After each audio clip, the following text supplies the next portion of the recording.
Welcome to the latest episode of our podcast series for financial advisors. Today's episode is The Founding Sanctuary Team, how these Wells Fargo Breakaways built a $2.4 billion business. It's a conversation with Chris and Brian Cooke, partners at Cooke Financial Group. I'm Mindy Diamond, and this is Mindy Diamond on Independence. This podcast is designed for advisors like you who are interested in learning more about the evolving wealth management industry through candid dialogue with breakaway advisors, those from the C-suite, and industry thought leaders. It's available on our website, diamond-consultants.com, as well as Apple Podcasts and other major podcast platforms. So be sure to subscribe and share it with your colleagues.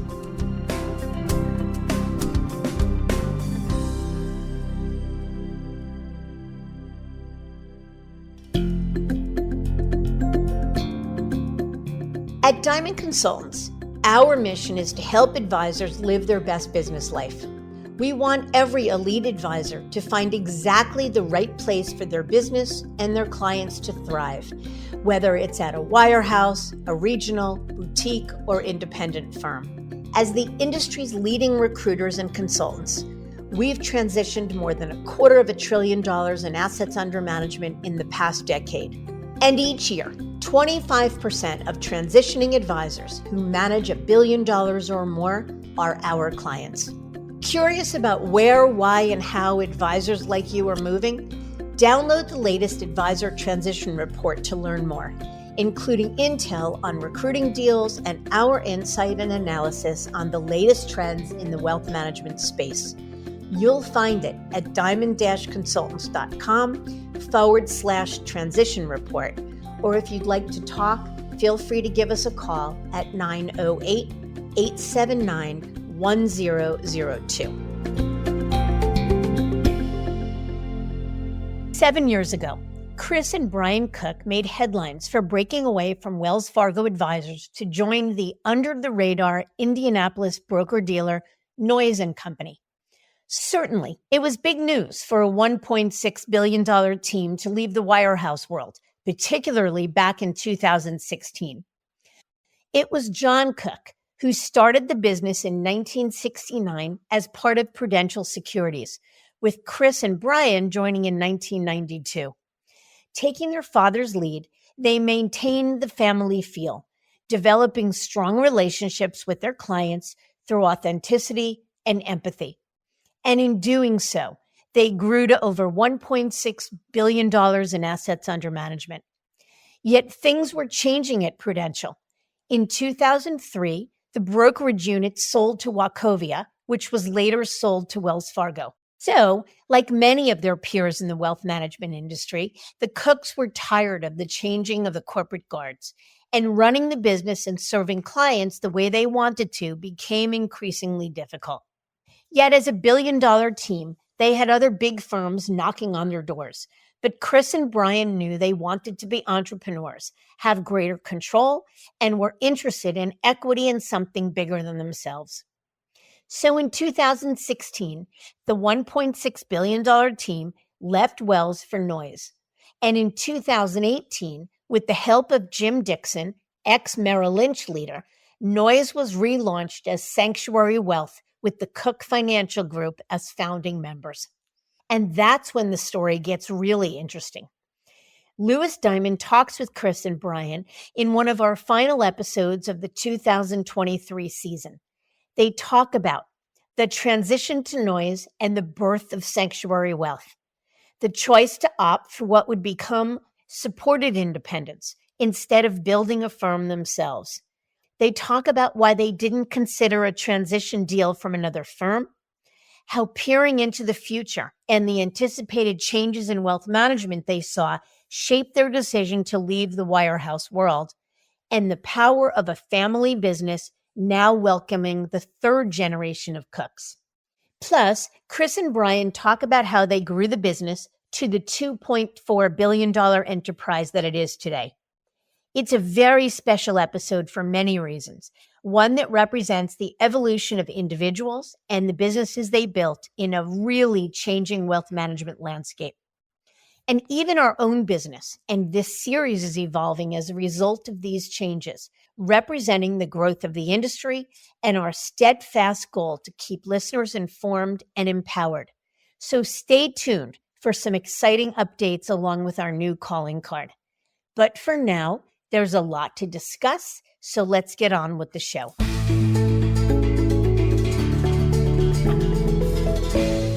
Brian and Chris, thank you very much for spending time with us today. So happy to be here. Thank you for the invitation. Yeah, thanks, Louis. I appreciate being on the show. Very good. Well, let's take the first question for each of you to answer. Can you both walk us through your backgrounds prior to entering the wealth management world and what led you into the space in the first place? Well, what led us to the space is probably the same. Our dad was in the industry and we grew up with it at dinner table talk. So it was always part of our lives. I started out as a Ernst & Young CPA and then went back to law school, came out of law school as a tax attorney. And somewhere along the way, Dad persuaded me that there was a lot of opportunity for my background in this industry. And I joined him coming out of law school. And this is Brian here. I ended up going to Indiana University at the Kelley School of Business. And then I graduated in 1989. I took a job in the consumer foods industry with E.J. Brock's. So I started selling candy around the state of Indiana. And then I took a competitor job with M&M Mars and sold candy for a few years after that and had a promotion where I was headed up to Detroit. And at that moment in time, my dad asked me, hey, all your friends and family live in Indianapolis. Why don't you try my business? If you don't like it, go back and sell candy. And that's what got me into the industry. And I fell in love with it. I think this industry might be a little bit more lucrative than selling candy. Yeah, probably. And I think there's actually a tie there that's really useful is I'm the technical guy and Brian is more the marketing and sales guy. But together we complement each other very well. And it's proven very useful over the years. I would say so. We have some similar backgrounds. I was also EY and then got persuaded by the family business to join the ranks as well. So I'm excited to dig in because I think we have a lot of other commonalities across our businesses. Myself, I actually started at Ernst & Winnie. Yeah, that's actually how Mindy Diamond started as well. Ernst & Winnie as an accountant. Okay, so I don't always throw out the Winnie name because people don't recognize it. But if you're an EY guy, you might have remembered that legacy. There we go. So let's talk about the history of the Cooke Financial Group. Your father founded the business. Your father, John, founded it over 50 years ago, which is a pretty amazing accomplishment. Can you talk a little bit about the legacy and the history? Yeah, Dad was an Air Force pilot coming out of college. He went through college on an ROTC scholarship. And somewhere in the Air Force, he started selling life insurance to his Air Force buddies and decided that when he got out of the Air Force after the Vietnam War, he wanted to own his own business. But his issue was he had no capital to start a business. So he concluded that he either had to be in maybe life insurance sales or brokerage. And he elected brokerage because he just thought he would enjoy it more and started the Cooke Financial Group. And he and my mom would spend their days going around to office buildings and writing down the names of all the businesses and the key players in those buildings. And then Dad would wander the halls and talk to them and try and open pension plans and money market accounts and things. And that's how he got his start in the late 60s, early 70s. Brian and I were both born right before that. So we were, little boys as Mom and Dad were growing the business. Then I'd say maybe when we were in high school, Dad probably got one of his first big breaks. And a venture capital firm that he had worked with was taking a small company public. And I think Dad was the primary person behind the public offering and placed those shares with many of his clients and friends and launched his career. And the company did very well. So all in all, it was a big success. And I can remember our lives changing a little bit about early part of high school where suddenly things got just a little nicer, a little easier.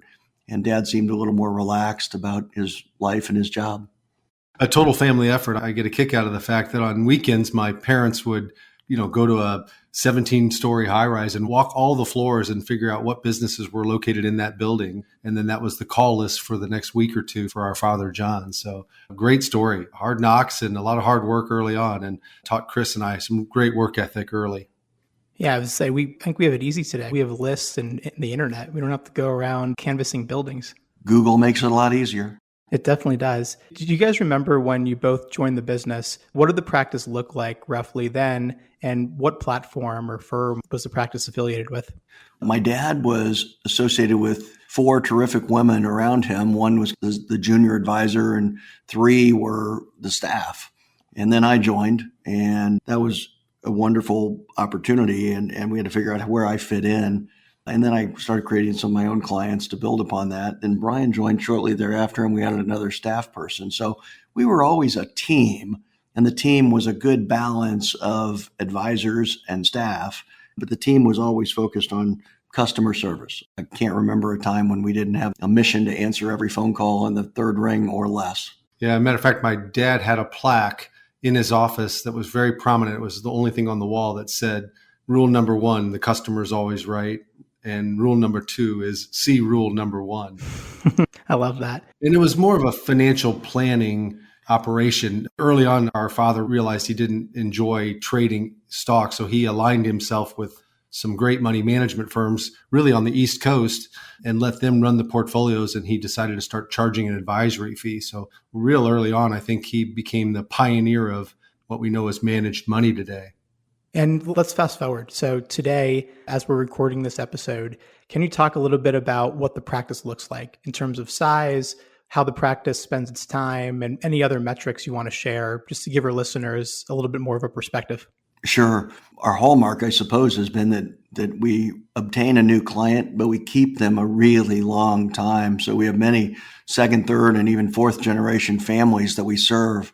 And we just keep the assets on the books, and we grow the assets with good investments. And over time, we've grown the business to over $2 billion of client assets, about 2.4. And those assets are largely managed on the high net worth and ultra high net worth families in separately managed accounts. A hallmark back to our dad's early days. And of course, today, in an era where you're trying to do tax planning and some direct investing and things, the separately managed accounts are a really good platform for that. And the costs of that have come down remarkably. So it's a broad, holistic financial planning practice using a lot of separately managed accounts as the implementation device, but now also a larger number every year of ETFs and alternative investments. And largely when we went independent, it was for more access to alternatives. And I'll add to that, Lewis. We're a team of 16. We have 7 fully licensed financial advisors that we would call the rest of our team our support staff. We're fortunate 2 of Chris's children have joined us. So my niece and my nephew, both John Cooke and Claire Cooke, have joined us. So now we have our first third generations that have joined the practice. So we're building in that millennial layer of advisors now. And it's working out really well. We're very fortunate.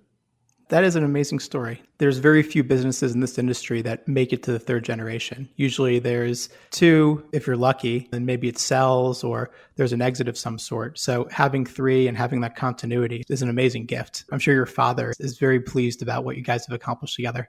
I think he's super excited about it. I'm sure he walks around with his chest out a little bit more today. He's very proud of his boys and now his grandkids that are involved. It even goes beyond that. My son, David's a senior at IU, and he was our intern this past summer, seemed to be very engaged and enjoyed the business. And my daughter, Anna's a graphic designer.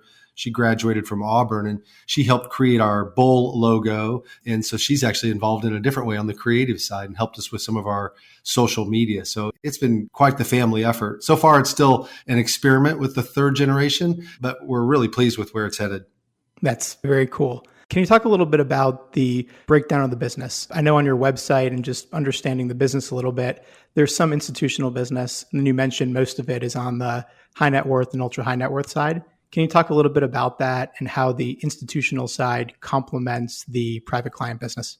Yeah, we don't see the 2 sides of the business as being that different. You might add a 0 here and there, but a $10 million family is run much like a $100 million institution, the way we see the world. And our breakdown is probably 20 to 25% institutional business and 75 to 80% high net worth and ultra high net worth families. A lot of the themes cross over because many of our families have generational money and their timelines are 30, 50, 100 years in some cases, just like our institutions. So we see that as complementary businesses. We are doing more and more on the institutional side with alternatives, and we're starting to be able to bring that down because of some of the liquid alternatives that are offered in the marketplace today. We're bringing that down even to our $5 million and $2 million households, where that used to be a difficult task. But I'd say more and more, the practice is similarly implemented across clients from institutional all the way down to the 3 to 5 million. I'd add that Chris and I both enjoy working with both types of clients. They are different in the respect that oftentimes you're dealing with a group of board members or trustees or a finance committee on the institutional side, and they tend to make really solid business decisions, take our recommendations, and then grade us on those. The private client, our high net worth families, might be a little bit more emotional because it's their hard-earned money, but in general, a lot of the investment themes carry throughout both. I know there's a number of businesses in this industry who look at the institutional side as a loss leader or a way to feed the high net worth side. So in other words, working with the either plan participants or the board members in order to convert them into fee-paying private clients. Is that the way you think about it as well, or are those two businesses pretty different aside from providing similar services? Yeah, I don't think we think about it that way at all. We've probably done a poor job developing board members into individual clients. It's not a concentration. Once we have the institutional account, we focus only on that. If someone joins us later because they like what we've done for their institution, that's a bonus, obviously, but it's not something we focus on. But I think it may tie back, you use the words loss leader for certain groups as if they underprice one side of the business in order to maybe fairly or overprice the other side of the business.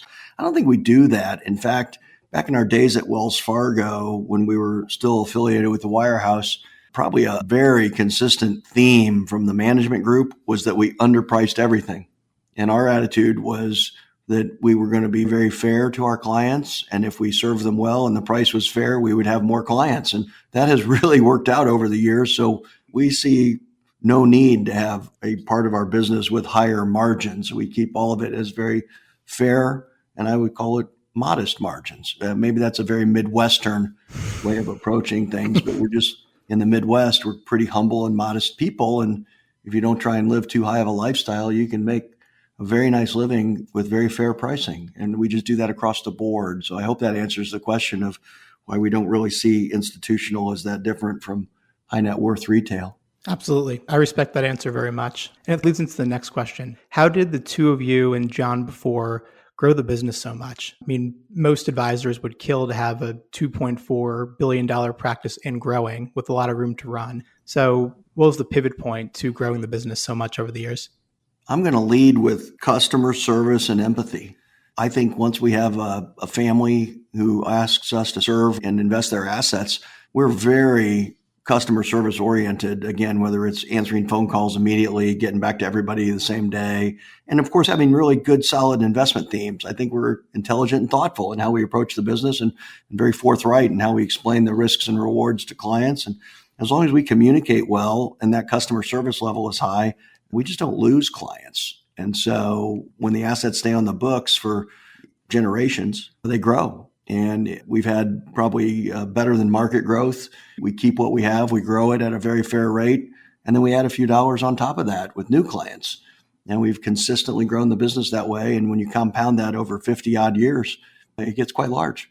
But I believe when you and I joined Dad in the 90s, we were 350, 400 million, maybe. And now we're 2.4 billion, 25, 30 years later. And we've been really fortunate. Recently, we've had some significant growth, and I'm not really sure what to attribute it to. We've been growing quite nicely. I don't know if it's because of our independence or if it's that we're adding third generation family members. I do think clients love the fact of our consistency, and then when they become a client, they become part of the family. We really treat them like family. There's more hugs as our intros versus handshakes in here. People become part of the family, and I think they really like that approach. My wife warns me that those hugs are not allowed anymore, but I think that's really a hallmark of our business. Yeah, I mean, to paraphrase, it sounds like doing the right thing consistently, treating people well, retaining multiple generations, that you just compound that success every year. And that's been a major driver of growth. So you don't need to bring in $300 million in assets every year if you just do the right thing and you retain the clients that you've worked hard to build over the years. That's exactly right. Well said. And then I think that other word we might mention is just empathy. It's one thing to say you care about people, but I would say when I watch my mother and my father with friends, with family, with clients, with whomever, they are the most kind, caring, empathetic people in the world. And if we were in a moment of our probably teenage lives or wherever, if we were a little bit uncaring, you were pretty quickly chastised and given maybe a quick crack and said, hey, shape up. You need to be kind and caring to your fellow man. And I think once that becomes part of your soul and you deliver that every day, people, they really know that you care. And it's different. Yeah. Chris and I had two really good mentors in our mom and dad, honestly. We were very fortunate in that respect, that's for sure. Well, I hope they end up listening to this. That's very nice to hear.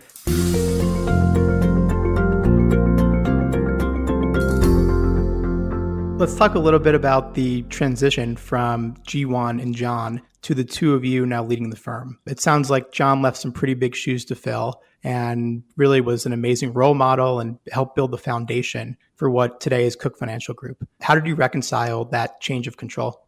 I think a couple of things are true. Number one, I came in with some different skills. So Dad was very easy to say, Chris, this is your area of expertise. Why don't you step in and help these clients? So it became very natural. I didn't have to be him. I had to be me. And then Brian, you came in and you were maybe a little concerned about your technical skills, but you had Dad and I there to help you. And I think there was a good team effort. And then I would even say some clients along the way would say, gosh, I always wanted to work with your dad, but I was worried that he was getting a little older and he might retire. I'm so glad that you kids are there. And now I want to be part of this. And I'm experiencing that today, I think, with my children in the business. Is there's a group of clients that say, I'm happy to work with Chris or Brian, but you boys are in your upper 50s. You might be gone in 10 years. And who am I going to deal with? And I think they're thrilled to see Tammy Williams and Claire Cooke and John Cooke being in the fold. This strong, smart, kind next generation. And if we can keep that going, I think it's a huge advantage. But don't ever try to fill the shoes of an all-star. Be yourself and bring something that you can do well to the table. I would agree with all that. I was more of a relationship guy. I had somewhat of a minor in psychology and, of course, a business background. I was a little nervous about filling some big shoes when I first started in the industry. Went through the Prudential Securities training program and had to do cold calling and cut my teeth for a year and a half. And it was a little intimidating. And then when I officially joined the practice, the Cooke Financial Group, and then John started giving me small accounts to help manage, the transition was great. And Chris describes this really well. We'd have a meeting where it'd be John, Brian, and the client, and I would sit there and take good notes and maybe add a little color. And then the next quarter, we'd have another meeting, and I might run the intro and the recommendations part of the meeting, and John would run the meat of the presentation. And then the third meeting, John might just come in and say hello and we make up an excuse to sneak out of the meeting, and I would run the whole meeting. And then the fourth meeting, the client didn't even ask where John was. So we had a year or two of meetings like that. So transitioning it from John to Chris was a nice natural progression. And I think clients really appreciated it. And I think that's our goal as we would transition some of our business to, Chris mentioned Tammy Williams and, of course, Claire and John Cooke. So clients really appreciated that. And maybe more young people over the years to come. We can get into that differently, but I think this next 10-year period is an amazingly opportunistic and changing period for our industry. And having a strong bench of young people is going to be a huge differentiator. Can you elaborate on that a little bit? Why do you think that is? Sure. I was fortunate enough recently at a Forbes Shook conference to give one of my best ideas. And my best idea was that when this 55 trillion goes from baby boomers down to millennials, those millennials are going to grade advisors differently. And the reason I think this 55 trillion is going to move soon is there's so many advisors that are older than us. I mean, Brian and I are in our upper 50s. We're average in this industry. So half the industry is older than us. And those accounts, those guys and girls are going to retire, and those accounts are going to be on the move. And when those millennials see that money, they're going to Google who's out there in the world, and are they presenting themselves well? Do they have a presence that says they're smart, that they're kind, that they're available? And I think involved in the community. And I think we're working really hard to make sure that our young people have that presence, and that as accounts are in motion in this huge transfer of wealth, I think they're going to find the Cooke Financial Group, and they're going to find our talented young advisors.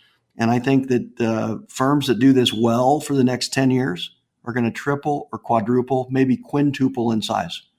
And firms that don't do this well are going to shrink. Firms that don't do succession planning well are going to struggle for the next 10 years. And I think there's not enough firms preparing for this. They say they are, but then when you really dig in and ask what they're doing, they're not doing very much. So this 10-year period will be a massive shift in who holds the wealth and a massive shift in which advisory firms win those new clients. And I think we're trying our best to be on the leading edge of that with really smart, talented, younger advisors ready to go. And I think if 100 new accounts were going to come your way and you had no capacity, it's too late. You can't build 2 or 3 new advisors quickly. But if you have 2 or 3 advisors, young, strong, talented people that you're ready to go, and 100 new accounts come your way, you can take all 100. So I think firms that are prepared are going to win big, and firms that are unprepared are going to realize that the industry just passed them by. Maybe that's exaggerated, but I think it's true. I'll tie into that too, Lewis.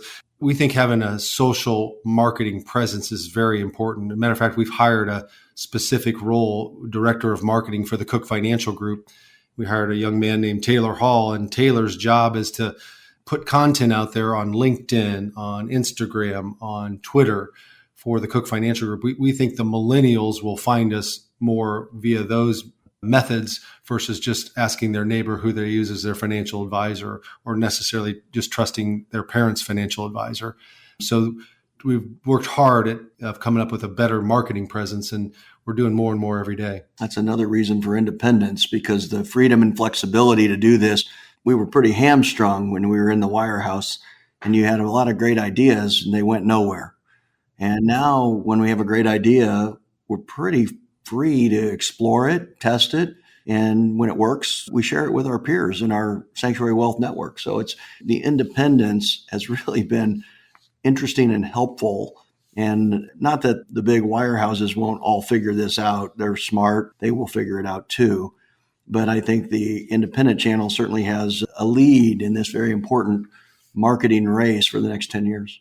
Yeah, I love really all of what you said. The first thing that I'll comment on is, I think it was Chris, you said, it doesn't make sense to try to fill someone's shoes. You have to, basically paraphrasing, run your own race and do it your own way and add to the company in your own unique ability. I love that. I completely agree.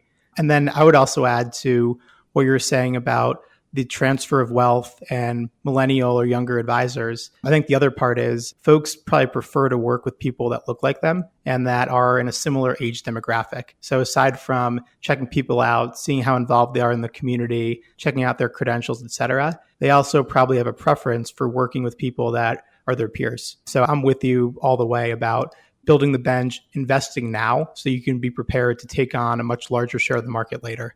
So thank you for sharing that. But I think on that topic, I probably missed one thing, which is women. Not only is there millennials generally, but I think women in charge of the family finances is a second theme within that millennial group. And they want women advisors. In fact, I just read an article in one of the industry magazines this morning about women advisors, and I'm 100% in agreement. And I think right now we have half of our team is women advisors. And I think it's really important that we keep going with that. No doubt. I'm with you. So let's talk about you two leading the Cooke Financial Group together. I have a special place for that because I also have the privilege of working with my younger brother. So what's it like working together as brothers, and how are you sharing managerial responsibilities and working together effectively? Well, he just does everything I say, and that makes it really easy. I don't know how I do it, really, Lewis. I don't know how I do it every day. No, again, we're different. So my background's a CPA, so I run some of the books and records stuff, and Brian does a lot more with maybe the marketing and the look and feel. He designed our offices, which everyone loves, and I'm glad I don't have to do anything with that. If you look at our logos and our branding and all, that's Brian, not me. And then we even have discussions about certain clients. Should this client be more closely affiliated with Brian's personality or Chris's personality? And we've traded clients back and forth in the past to make a better outcome for the client and for the Cooke Financial Group. For sure. I remember reading, I think, or maybe it was listening to one of your podcasts, Lewis, and you talked about the independent alpha. And some of that is being able to hire a marketing representative on your team. Some of that might even be Chris and I bought our own building and created our own look and feel of our office space. And we have an open house every year. Clients absolutely love it. We had 150 clients come this year. And I think some of that is that independence alpha that really helps set us apart compared to some of our competition. But I guess his question about how do we run the business together, I think 90% of the time we're pretty aligned in what we want to accomplish. And the 10% that we're not aligned, we find a way to gracefully resolve it. It's never become too big of a deal. But I'd say, for example, for Lewis to hear, maybe when I decided I was going independent, I'm not so sure you were in agreement. Yeah, I was probably a little more hesitant. I was comfortable. We were doing a great job at Wells Fargo Advisors at the time. We were one of the top teams and invited to all the chairman's councils. And I was a little afraid to leave the safety net of the big bank, quite frankly. And Chris was pretty convincing that we wanted to be entrepreneurs. And so I let him lead that and wish we would have done it sooner. Me too. I think that's another very wise comment just about, it seems like, again, like you're not trying to force anything. You both know what you're good at, similar to how you contributed to the business when you joined with John, and you figure it out as you go. You both know how you can contribute in your own unique ways. And that's why you make an effective team. If you both have the exact same personalities, exact same skill set, there's probably some gaps. But because you come at things in a similar yet different way, you're able to most effectively run the practice together. So I really appreciate that. Well, I'll add one other little thing there, Lewis. Chris and I are obviously, we're 2 years apart. We're best buddies and we trust each other. It's so nice to not have red tape with your partners. If you have a problem with something, you just put it on the table and you work it out as family. And I love that because there's no hidden agendas there. So let's pivot to talking about your time at Wells Fargo Advisors and its predecessor firm, Prudential. Can you just share what was it like growing the practice there? And then also maybe paint the picture for why you considered leaving, ultimately leading to your transition in 2016. There were a lot of great things about being in a nice big wirehouse. We had a great practice. We were well respected and well known. They had a program called Profit Formula at the time at Wells Fargo where you could run your own P&L. So we had some flexibility there. They did listen to us, and that I think my dad's recommendation that we allowed no load funds, and that became a program called Pru Choice, which was one of the original mutual fund fee-based programs. And we had Vanguard funds, which was unbelievable at the time. And so they listened to us and took our ideas, and that was all good. But then there were these elements that just wouldn't work for us. For example, we had a team of 13, 14 people and a number of advisors. And if we had a client in a faraway state, let's call it Washington, somewhere on the West Coast, and we had one client there, Wells Fargo would make us have every single person with a license be licensed in that state. And we had to pay those fees. And it basically put us out of business. That client became non-profitable. And we're saying, hey, we're not really a team where everybody has to have the same credential. We're more like a branch, but they wouldn't work with us on things like that because I always say it's the lowest common denominator rule. Yep. They made policy for Mr. 11,000, not Mr. number 5 or 6 in the firm. And we looked different and felt different than Mr. 11,000. When there's 14, 15, 16,000 employees in a place, I guess you have to set policy pretty low. But that was difficult for us. The second thing was probably some of the marketing. We have always been branded as the Cooke Financial Group. And when we wanted to do certain things, it got really difficult to do so. And then finally, I would say there were some elements of compliance, and everyone probably gripes about compliance, but I just give a simple example. Big firms have to have pretty hard and fast rules. And if the rule was you couldn't make a mark on a pre-printed report, then that was the rule. If I circled a number on a financial plan that was the client's outside farm income for $3 million, and I said to the client, is this number still correct? Then someone said I couldn't mail that report out because I had written on the report. And I said, look, I'm an attorney. I understand risk controls. This is helpful to circle this number and say, Mr. Client, is this number correct? And when the firm was so rigid that they couldn't understand that anymore, I thought this place has become too large to be operable, and we need to have a little more flexibility. And you know what? I think that comment is still true today. The firms have to figure out how to operate, and they're so big, and they just can't trust every person in every branch. And so it's onerous. And if you get a little more flexibility and a little more thoughtful, then I think you can do some really great things. The other thing I'll add was we wanted to do some local deals with a local developer that was putting up apartment complexes or a local tech entrepreneur that was raising capital. And you can't do that in the big wirehouse firms. The deals aren't big enough for the firms to vet them. And I get that. But we wanted to participate. Chris and I were personally participating in some of the deals, but we liked the deals so much we wanted to share that with our clients. And so independence allows us to vet that in a different way. And if we like the deal, we can share it with clients. Now we can do it on the other side. And let's talk about mindset a little bit. You indicated earlier that, Chris, you were more gung-ho about independence, probably saw the opportunity clearer or maybe sooner than Brian did.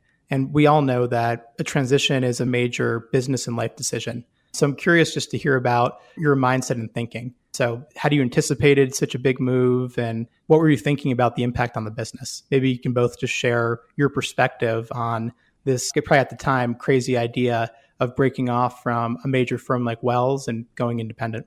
We've kind of addressed a lot of them in this discussion. It was the chance to do more alternatives, the chance to have just freedom and flexibility, the chance to own our own building, and the chance to own our own practice. If you just think about the equity in this business, if I sell myself and I go from Wells Fargo to Merrill Lynch, now Merrill Lynch owns me. I still don't own the business. And if we want to be the Cooke Financial Group and own the business, we had to go independent. And I really believed in that idea of equity and a long-term financial asset for my clients, my children, my family, and a better ability to serve my clients. So, and those were all kind of the main reasons. Probably the harder part was really when we determined that this is a direction we wanted to go, was the investigation of, well, just how did we want to go about this? Once you say, I'm going to do it, that's step one. Step two is, how am I going to do it? That was really hard, I think. Oh, very much. And it's emotional. There's some excitement built into that. You have to convince your team that this is a good thing for the practice, for them, for our clients. There's some fear and there's some anxiety along the way during that transition. A lot of hard work. A ton of hard work. You give up your life for three to 6 months just to make the transition. And we were very fortunate. We brought over 95 to 100. It was 95% of the assets. And those 5% that we didn't bring, we actually didn't really want to come with. We used it as a little bit of a pruning tool. So it turned out much better than anticipated. But you also have to learn all the new technology on the other side. And there was some trepidation on my part. But in hindsight, again, I wish we would have done it 5 years earlier. I think even things like hiring and firing, we have much more flexibility now. You can staff up the way you want to staff up, and no one says you've got one too many staff people. None of that BS that slows you down. Mm-hmm. Yeah, we did a podcast recently called The Emotional Roller Coaster of Advisor Transitions. And I think you hit the nail on the head. There's excitement and promise and seeing the other side, seeing what's possible. But you also have fear, anxiety, distress, tiredness. So it's combining all of it and layering it on top of finding something, an opportunity or a firm that's going to be more than marginally better enough. And if you can reconcile that and you really just keep checking your motivations, then typically advisors see the forest through the trees and see what's possible on the other side. So let's talk about the actual transition. So in 2016, you moved from Wells Fargo Advisors to Noyes Co. For a business of your size and with your impeccable reputations and all of your industry rankings, I have to admit, when I saw news of this break, I was a little bit surprised. I personally had never heard of Noyes. Obviously, you had the option to go to Finet. So can you just talk a little bit about why you decided to go independent with them versus anyone else in the marketplace at the time? Absolutely. And in fact, there's a really good reason for it. I'm going to back up one step and say, when we were in this investigation phase, we looked at Hightower, Focus, Dynasty. We looked at even a UBS and a Merrill just to confirm we didn't want to go to a different wirehouse. And everybody had a great opportunity and a great business model, but there was always one, maybe two things that I would find in particular and say, I don't like this element of the model. And in particular, we wanted to be the owners of the Cooke Financial Group. We didn't want the Cooke Financial Group to be commingled with other groups, if you will. So like you go to a Hightower model, they got some great independent opportunities, but you really become part of Hightower. Cooke is still subject to what the other partner firms do. You could go to a Dynasty model and they were awesome at helping you get launched, but I wasn't certain that they provided the level of support later that I was hopeful we would have, because we wanted to own the business, but we didn't necessarily want to become a compliance expert or a marketing expert or whatever. We wanted some help on those things. And then we always believed in this idea of a little co-op. We concluded that the Cooke Financial Group, as successful as we had been, was still tiny in the scope of our industry. And maybe we could combine with 10, 15 more Cooke Financial Groups and have a little co-op, and we could share accounting and compliance and have a little scale to do better bargaining with the custodians and things. And that vision took root. And then we said, how do we execute this vision? Well, Noyes is a little broker-dealer here in Indianapolis that I would consider was nice, but kind of a B. They weren't the A player. And I think your question of why would the Cookes do this is exactly right. A lot of people asked it. But Noyes cleared through First Clearing, which is Wells Fargo's clearing company. Noyes had an 80-year-old owner that was fading, and Brian and I had no interest in joining Noyes. We took over Noyes and we used the platform of a broker-dealer and an RIA. It was easier to buy into or merge into a platform that existed than to build that platform ourselves. And because that platform of Noyes cleared through First Clearing, Wells Fargo had to be really careful with us because we were a Wells Fargo employee and we left to become a Wells Fargo customer.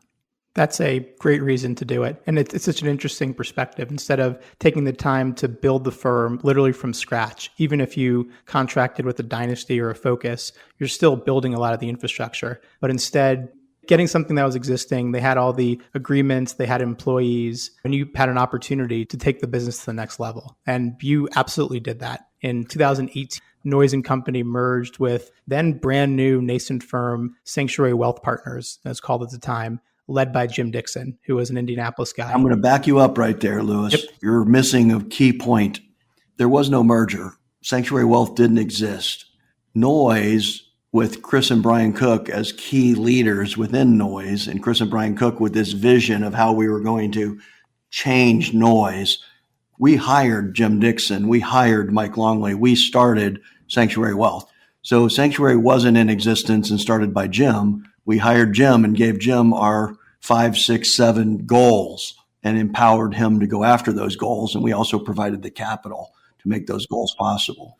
So I understand how the industry could perceive it that way. And of course, when Jim went out there in the world, we needed a cheerleader and we needed someone to say, look at this opportunity, come join us. And Jim did that magnificently. And if he said he was the founder, we were like, run with it, man, who cares? But if you back up a step, Brian and I are the founders of Sanctuary. Brian and I had the vision of how to put this co-op together, which is now about 90 teams. What are we, about 4 years into it? We're 90 teams, so we're doing real well. And we're growing quickly is because I think, Lewis, your firm has introduced a number of people to Sanctuary. So, but if you go back in time, the Cooke Financial Group is team number one. We were independent of Noyes. Noyes didn't own the Cooke Financial Group, but we affiliated to use the broker-dealer and the RIA.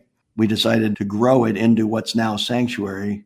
We had to have kind of more capable management and a different vision. And that's where Jim Dixon came in. Now, if you look at the old Noyes that we originally joined or merged with, 100% of the management team is gone. And Sanctuary Wealth is 100% a new management team because we were building something new, but off the back of that old broker-dealer and RIA. Hopefully that explains it. Yeah, thank you for setting the record straight. I have to ask, was it part of your business plan and vision that Sanctuary would grow to where it is today? Did all the recruiting that you guys helped with and Jim spearheaded, followed by Vince Fertitta and Mike Longley and team, are you surprised at how successful it's been? And did you really see this opportunity in the marketplace and say, if we can execute on this, we're going to be outsized winners? Chris and I had a goal of, I say 5 or 6 co-ops or other corner office teams that we could join together with in this independent channel that we created to create some buying power with custody and managers, et cetera. So I thought it was going to be 5 or 6 teams, quite frankly.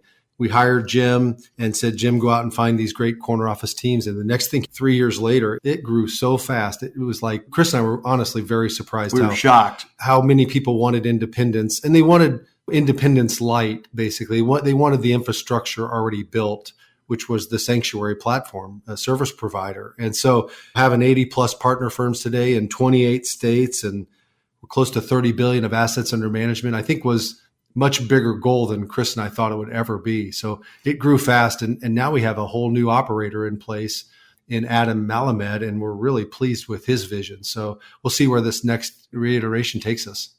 I think the mistake that we made was our own fear, our own trepidation about going independent led us to conclude that there was only 5 or 10 more teams like us. And then when you start to talk about it and people are curious, people start saying, well, why did you do this? Well, I want to do that. Somewhere in there, we realized that no, it's not 5 or 10 teams that want this. It's a couple thousand teams that want this. They're just not sure how to go about it. And I realized somewhere in there, we had talked about it a great deal, that our vision was so small, probably because of our own fear. And we needed a Jim Dixon to come along and really say, hey, boys, expand the vision a little here. And then that got scary because when you expand the vision, you got to have a little more capital. And there was a few days in there that were pretty scary. It was a little bootstrapped by the Cooke Financial Group. Finally, we said, hey, look, I'm done, man. I can't put more into this. Let's find some institutional capital. That's probably the day, Louis, when you say, oh my God, we're bringing in an institutional capital group to help us grow this thing. What's the business plan look like? And the business plan isn't 5 or 10. The business plan is we're getting to 100 or we're going to 200. And that's the day you really opened your eyes and went, wow, who saw this coming?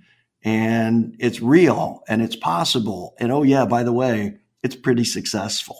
And is it surprising? Yeah. Is it fun? Absolutely. Are there still challenges every day? You know it.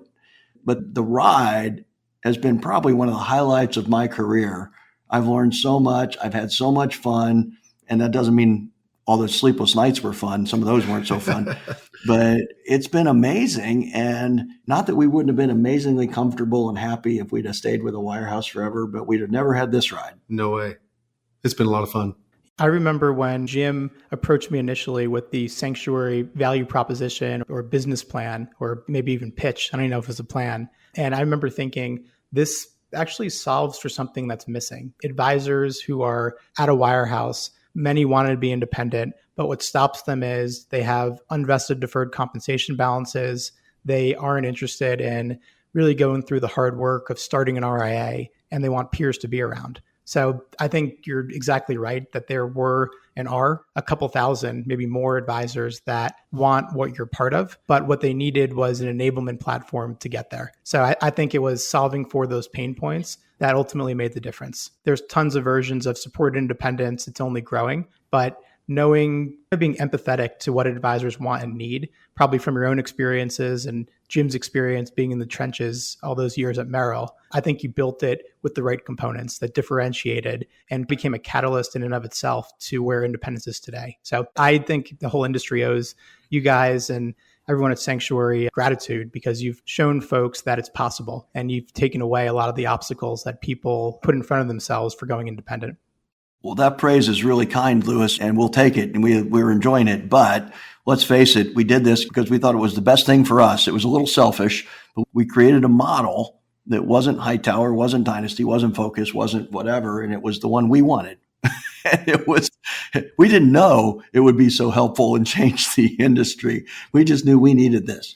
I can remember at a early breakfast meeting, I think when Chris and I were interviewing Jim and we started talking about this vision, and we decided that we're looking for only corner office teams that were doing We had $1 million minimum, $1 million of revenue, 70% fee based. We had a whole list, 70% fee based. And they had to have a higher accreditation. We either wanted CFPs or SEMAs, and they had to have a clean industry track record.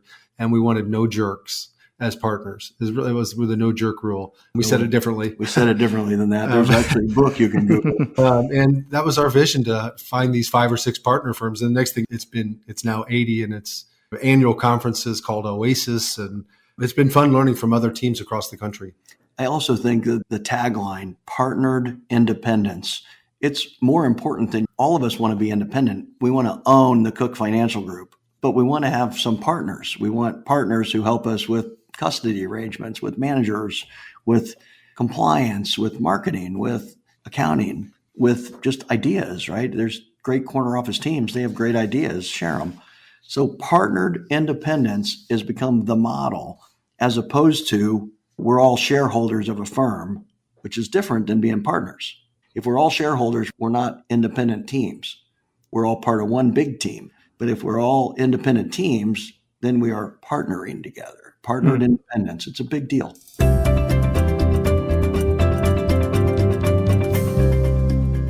Let's hit two more questions before we let you guys go. What do you wish you had known before making this transition? And maybe let's wrap it into the last question as well. Just any advice for those thinking about change? Well, probably this advice is only for us. In hindsight, it doesn't really apply to others. But when we merged into Noyes, we didn't really understand the depth of FINRA and SEC compliance and reporting and things. And I think we spent way too many hours and days digging out from under old problems that existed long before we were there. And I wish I'd known that in advance, but it worked. It served its purpose, and we got through that. Other teams that are joining today, I think the biggest thing that they need to have is a very confident feeling that their relationships with their clients are top notch. If you have that feeling, you belong in the independent space. If you're not so confident that your relationships with clients are really tight and really sharp, then maybe you don't want to make the move. So it's a certain mindset of an advisory practice that says our clients would go anywhere with us, they trust us, and we should own this, we should own the outcomes, then they should be independent. I guess if I could have looked into the future, 5 years into the future, I would have said, Chris, what are we waiting for? Let's go. Well, now you say that. You never said that when we were talking about it in advance. I couldn't see into the future. There we go. Chris and Brian, thank you very much for both coming on and sharing your wisdom. Amazing to hear how you've built this into now a 3-generation business, passed the baton from John and G1 to you two to now your sons and daughters eventually. And just hearing about the growth of the business, how you guys helped found Sanctuary, built it into where it was today unexpectedly, and really excited to see where this goes next, not just for the Cooke Financial Group, but also all the amazing things going on with Sanctuary. So I really appreciate you joining today. I know our listeners are really going to benefit from your perspectives and humility and empathy that has driven the practice from day one. Louis, we can't thank you enough. We're happy to share it. And if on our gravestone, the epitaph says, help change the industry for the better, we'll both be pretty damn proud. Yeah, Louis, thanks for the time today. And really thank you for what you do for our industry Absolutely. as well. You shine a nice light on our business and independence. So really appreciate all that you do.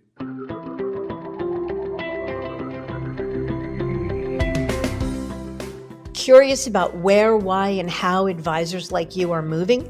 Download the latest Advisor Transition Report to learn more, including intel on recruiting deals and our insight and analysis on the latest trends in the wealth management space. You'll find it at diamond-consultants.com/transition report. Or if you'd like to talk, feel free to give us a call at 908-879-1002. This is Mindy Diamond on Independence.